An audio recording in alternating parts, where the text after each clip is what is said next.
C'est très important pour nous, avant qu'un modèle puisse aller en production, de s'assurer qu'on respecte certains critères très précis. Un de ceux-là, c'est de s'assurer de la sécurité des données qu'on utilise, de leur qualité pour être certain que si le modèle se base sur ces données-là, qui sont de bonne qualité.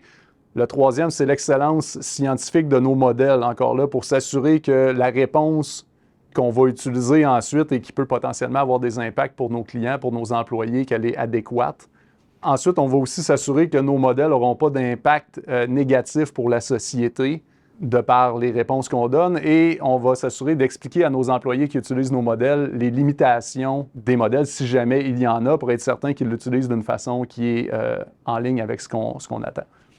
Donc, une fois qu'on a regardé tous ces critères-là, si jamais on a certaines zones grises ou des questions sur lesquelles on aimerait avoir plus de discussions, on a aussi un processus interne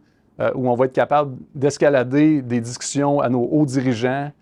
qui prennent ce genre de questions-là très au sérieux, et on va en parler dans un comité pour voir est-ce qu'on va de l'avant avec le projet, est-ce qu'on veut ajuster certaines facettes avant d'aller de l'avant pour s'assurer qu'on respecte nos critères. Encore là, avant de s'en servir dans la vraie vie avec nos clients et nos employés. Peut-être juste un dernier point là-dessus aussi. Dans les dernières années, il y a de plus en plus de différentes lois qui s'appliquent pour les choses qu'on a le droit de faire et le type de consentement qu'on a besoin de demander aux clients. Donc, bien sûr, on s'assure toujours aussi de respecter toutes les règles avant d'utiliser les données pour quoi que ce soit.